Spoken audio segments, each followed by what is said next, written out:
My name is Robert Gorby. I look after the business marketing for AVG.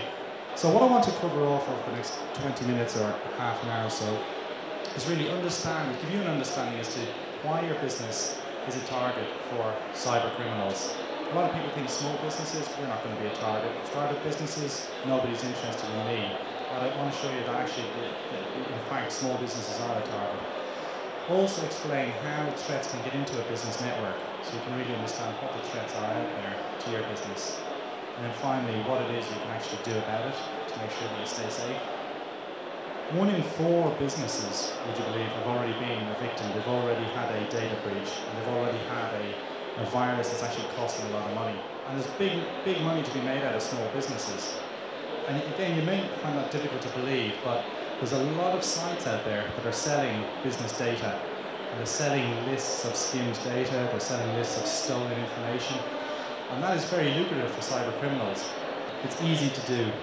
So unlike a pickpocket, for example, where you've got physical contact with the victim, or unlike burglaries or anything like that, with cybercrime, it's really easy to do. It's quite low risk for the criminals. There is no international police force out there that are checking up on what cyber criminals are doing. Unfortunately, they get quite an easy ride, and therefore, again, there's not such an impact on them when they go down the route of cybercrime. I just want to talk now a little bit about ways in which businesses actually can be attacked. And the first one is email and spam. I think it's very important that people are very, very skeptical about emails that they receive from people that they don't know.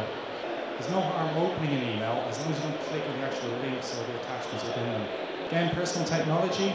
I'm not sure how many of you have people who work, for example, remotely or work from home.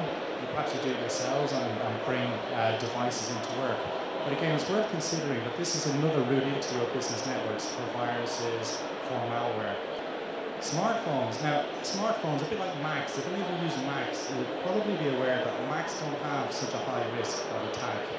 And today, smartphones don't have as high risk as, say, normal laptops, PCs, etc. However, as the proliferation of smartphones grows in small businesses, the level of attack and the sophistication of the attack is going to increase rapidly. When you're traveling, the easiest thing to keep on top of work is using the Wi-Fi, whatever Wi-Fi is available. And often cases you're using a free Wi-Fi. We all do it, it's handy, it's cheap. Well, a word of warning when using free Wi-Fi. It's okay to use the free Wi-Fi as long as it's from a reputable provider. So we created recently with AVG a small business security guide. And what we've covered off in that guide are 3 key steps that as a business owner or as a business manager you should consider when trying to protect your entire business. So the first one of those is policy. So what sort of policies have you got in place in your business? And that will cover things like, are you going to allow staff, contractors, etc. to use their own devices? Are you going to let them bring in their own laptops? What about home working? So what are your policies for that? What are policies around acceptable use of the internet? Is everybody free to use the internet for their own personal use as much as they like? Or are you going to actually put a policy in place that says, look, you can use it for business purposes, but not for personal use? So again, it's important to make those policies clear up front. Password policies and breaches. Technology. So what sort of software updates are you using? Have you got the latest internet security? What sort of firewall have you got? And if you do have servers, and it's mainly the larger businesses that will have servers, but if you do have servers, make sure they're protected as well. And then the final step is looking at processes. So what processes have you got for staff training, for password protection, for backups? And again, it's important that you have got these in place. In terms of finding out a little bit more, I've tried to cover off quite a bit, but again, there's so much information on security and internet security that we've created a business resource centre for small businesses called avgatwork.co.uk.